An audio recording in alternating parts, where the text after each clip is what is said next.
Hi, welcome to Books with Lexi. In this video, I'm going to be reading 4 books by authors I have previously given 5 stars.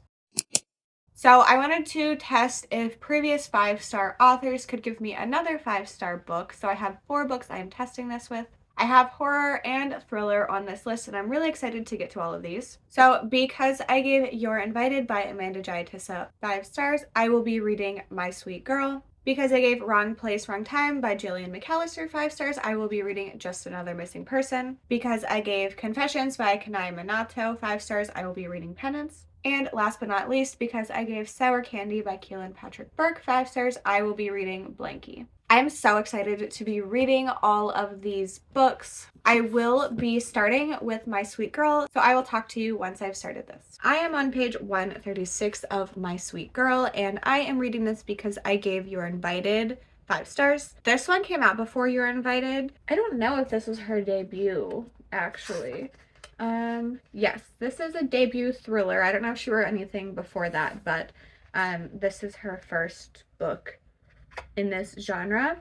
And we are following Paloma, who thought her perfect life would begin when she was adopted and made it to America, but she's about to find out that no matter how far you run, your past always catches up to you. So we're getting 2 different timelines. We are getting in Sri Lanka from Paloma's perspective, and then we are also getting present day in San Francisco, where she lives now. So in the past, we are watching Paloma get adopted. She lives in an orphanage that like seemingly is really good, but then there's also some like really terrible things that are happening. And then in the present, we are following her at the beginning, and she goes home and finds her roommate dead. The thing is, he just said that he found out her secret and was going to blackmail her. And then she reports him dead, and the cops are like, there's nobody here. And like, we don't even know if he exists. So we are watching her deal with this, trying to figure out like what is real and what is not. Also trying to keep certain things hidden. There are secrets that like we as the reader don't know, and we are starting to learn them. She also has a stalker, which gross. And she has a very interesting job, which I was not expecting.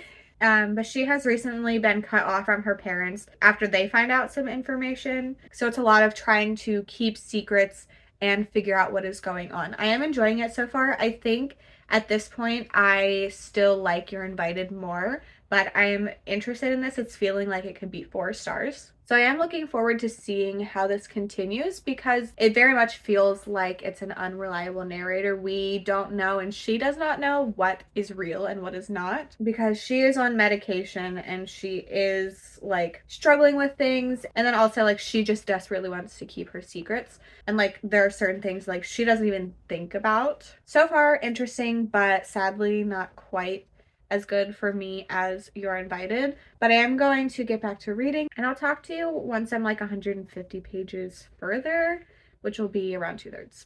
I am 2/3 into My Sweet Girl, and if the point of this is to see if I will get 5-star books from previous 5-star authors, that is not going to be the case for this one. I am enjoying it, but it's feeling like 3.5 stars.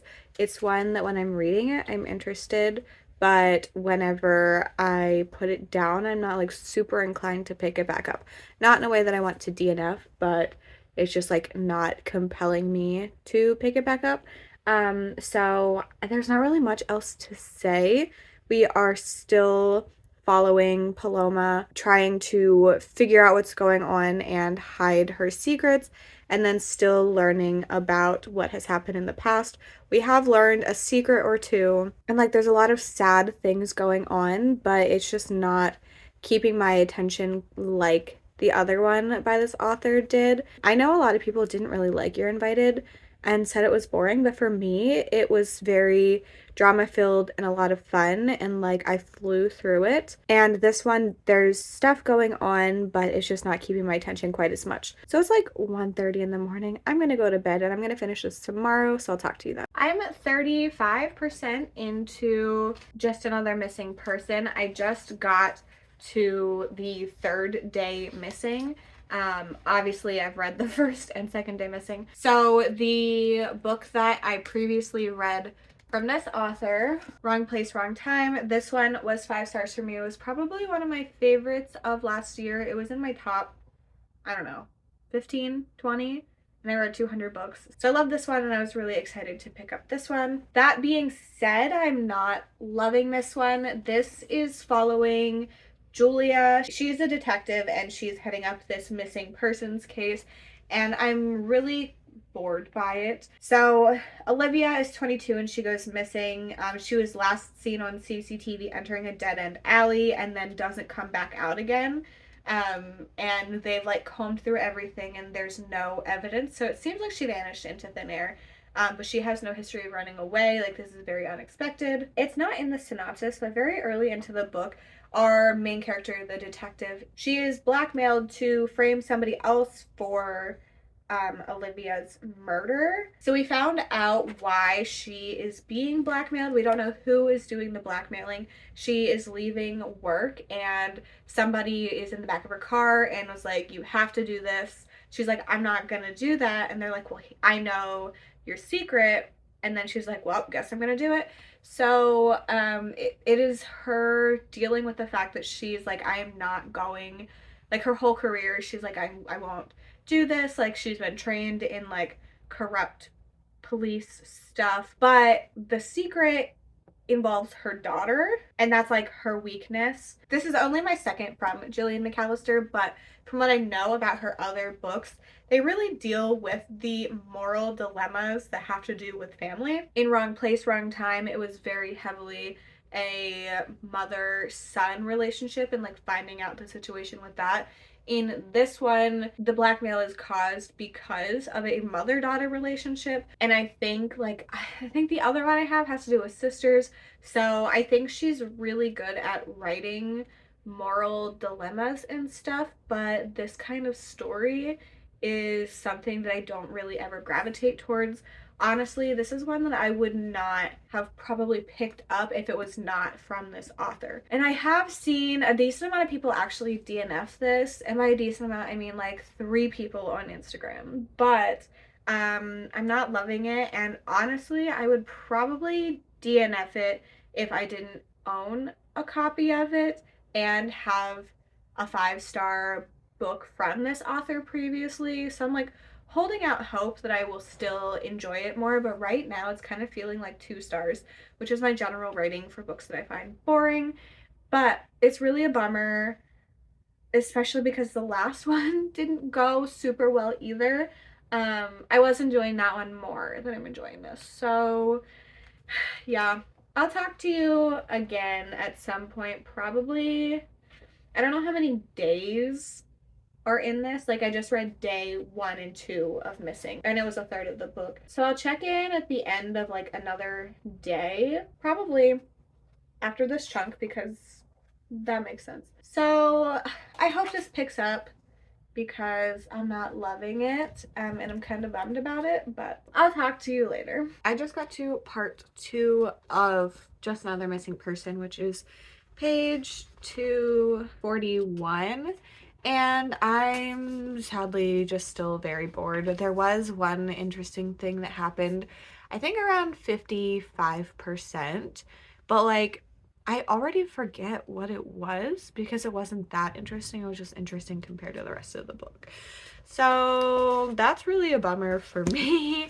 It's feeling like 2 to 2.5 stars. I don't think it's specifically bad, but it is not keeping my attention. As of right now, it's going to be 2 stars, but if the last third is pretty good, it'll probably be 2.5 stars at this point. I just don't care about the story. I don't care about any of the characters. Oh, I remember what the interesting thing was, because it was like a little bit of a twist. But generally, I'm just not having the best time. I'm not hating my time, but I'm not loving it either. So I'm really kind of bummed out about this because of how much I loved Wrong Place, Wrong Time. And I still will read more from this author, but I don't know. This kind of book is not for me. I don't think that I really want to read police procedural. Yeah, that's right. Books, I find a lot of them very repetitive and on the boring side. So I will read more from this author. I own one that is not police procedural, and if she writes more that is not in the future, I will read it. But this one is just not working for me. Really sad times all around. I had higher hopes for this video. I mean, I enjoyed My Sweet Girl, but not nearly as much as I loved You're Invited. And then this one is not it for me either. So that's it. I'm gonna finish the book and I'll talk to you soon. I have finished Just Another Missing Person, and I'm gonna give this 2.5 stars, I think. I think that it had an interesting enough ending, and it kept my attention a little more than the rest of it, but still, this is not something that I love, very sadly. I really was bored the whole time. I didn't care about any of the characters. I didn't care about the plot. Like, there was nothing that was keeping my attention the whole time. I don't think it was specifically bad, but I've seen a lot of people not love this. I don't know. I just don't have a lot to say about it other than I am bummed, especially because I loved Wrong Place, Wrong Time. But, you know, it is what it is, I guess. I'm glad that I read it. So this month I'm doing a 30 books from my shelves in 30 days attempt. And I was initially going to read the other book that I own by her because I was like, I'd rather read the one I've had for longer, but the audiobook for this one came in first, so that's why I ended up going with this. I still will read more from her in the future, but once again, probably not anything that's police procedural because it's just not my thing. So 2.5 stars for Just Another Missing Person, which is so sad. I don't remember what I'm going to read next. I have some options, so once I start that, I will check in. Okay, so I have started Penance, and honestly, I didn't have high hopes for this one, truly because of the cover. I loved Confessions, but I was like, you know, this cover is not that great, so the book, nah, you know, but I'm kind of obsessed with it. So it is the same it is the same formula, I would say, as Confessions. That one, we're getting 5 or 6 perspectives that are all of the same story. And that is what is happening in this one as well. So in this one, 5 girls encounter a mysterious stranger at the neighborhood park. The stranger tricks them and they leave their friend Emily alone with him, and then hours later, Emily is found dead and the case goes unsolved. Emily's mother curses them, saying that they have to pay the price because they murdered her daughter. None of them remember what he looks like, and he has not been caught. And in Japan, after 15 years, at the point of writing this, you cannot be punished for murder. So it is coming up on that. This is very psychological. It is super interesting, and truly I'm loving it so far. So I'm about a third in, and we've had 2 chapters, 2 different perspectives from the girls. So there's 6 stories. I'm assuming 5 of them are going to be from each of the girls, maybe one from the killer, one from the mother. I'm not really sure. But this is super psychological. It is dealing with these now adults, but like as they were children and growing up, dealing with the fact that like one of their friends was murdered while they were hanging out with her, and like dealing with the traumas that come with that. Like one of them was left with the body to protect it while the friends went and got help, and then like different ways that they interacted with this experience like heavily influenced things that they go through in the future. It's really interesting. I loved the first story. It was so disturbing, very messed up, and that is following the character who is left with Emily to protect her body. And then the second one is the one who was like the group leader, and all of these are addressing Emily's mom. So they're like writing letters. The one is like a PTA meeting speech situation. It's very interesting, and I'm having a great time with it. It's messed up and it's sad, but it's really, really good. I would say At this point, it is on the same level as Confessions. I even might like it a little bit more because I feel like we're getting more from each story that is slightly different than we were in Confessions. But yeah, so far, so good. I will probably read the next 2 stories. That'll take me a little further in the book than what I wanted, but like I'm not going to stop in the middle of one of the stories. So I'm going to get back to this and I cannot wait, and I'll check in with you once I'm done a couple more stories. This is going to be a quick update. I don't have a whole lot to say. I loved the first 2 stories, and the second 2, well, the third and fourth, the second 2 in the grouping. Anyway, just weren't as exciting for me. They weren't as interesting. They were still good, but it was feeling like this was going to be 5 stars from the first 2, and now it's feeling more like 4 stars, which is still really good, but with how much I love the first 2, I'm slightly bummed. They just weren't as interesting to me, I guess. All of them are going through a lot of stuff. At this point, we have learned the lives and the reactions to this murder from all 4 of the girls, they're now women, that were with Emily when she was murdered. And I just got to Penance. I think this might be the last like full story, and then there's like a super short thing. Yeah, so there's Penance, and then there's the final chapter, which is like 4 pages at the end. I'm interested to see how this wraps up. I'm assuming it will have to do with Emily's mother, because like they're all talking to her in their stories. So I'm interested. I'm still enjoying it, but it's just not feeling like 5 stars anymore.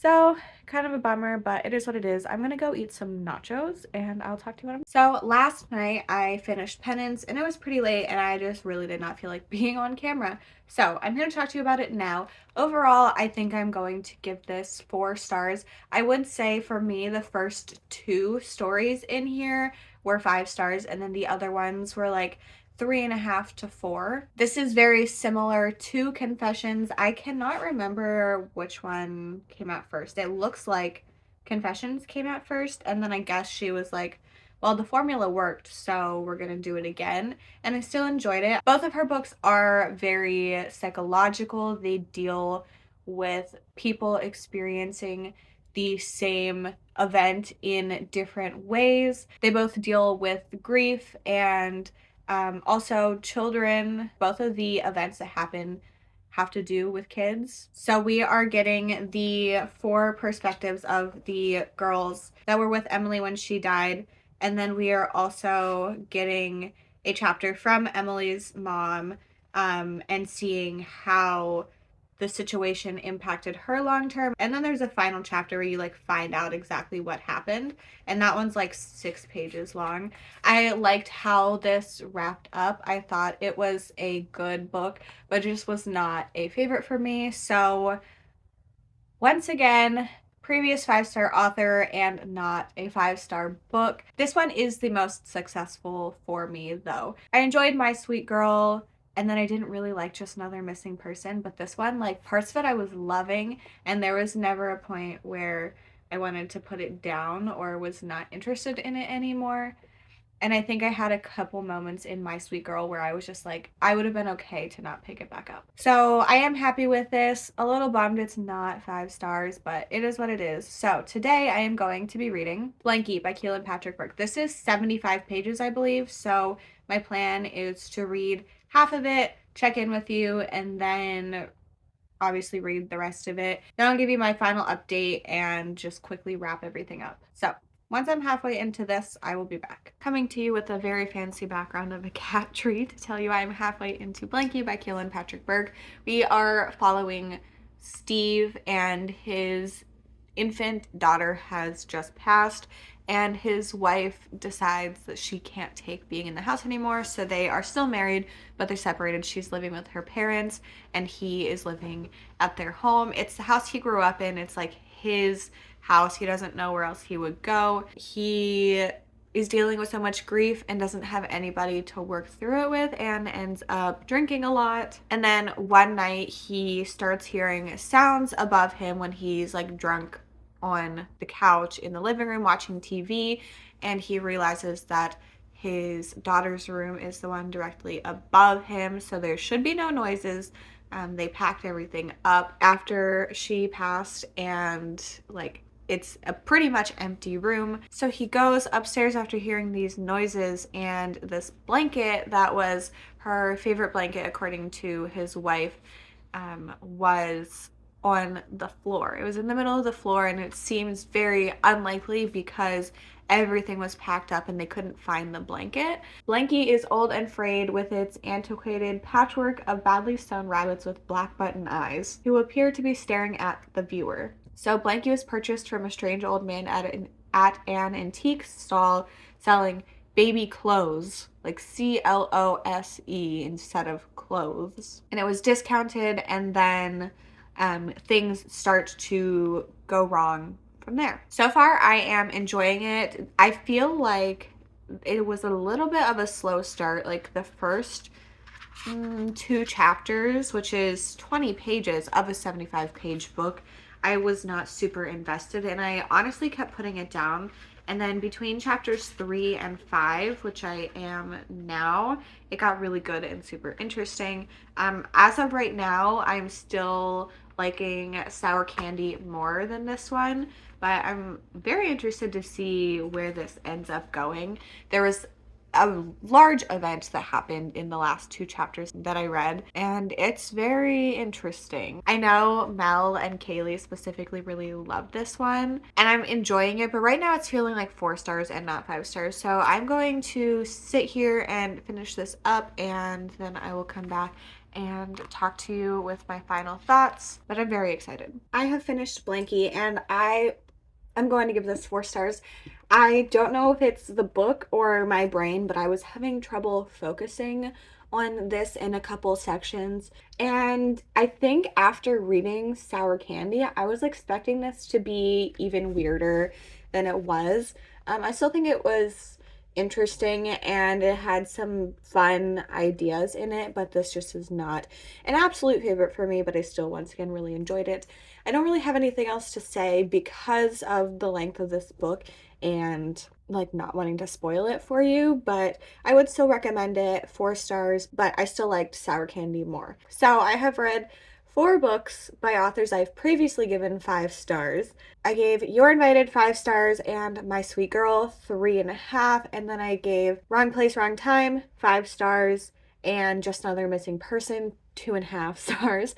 And then Confessions by Kanai Minato was 5 stars, and Penance was 4 stars, and Sour Candy by Keelan Patrick Burke was 5 stars, and Blanky was 4 stars. So Penance and Sour Candy were the most successful, but I didn't end up with any new 5-star books, so that's not what I wanted from this video, but it is what it is. I'm really glad that I read all of these books. I'd love to know your thoughts if you have read any of these 8 books and if you agree that one versus the other of these authors' books are better. If you are watching this around the time that this comes out, I'm hosting a readathon that has started called Halloweekend Readathon. This takes place every Thursday night, kind of, to Sunday night in October.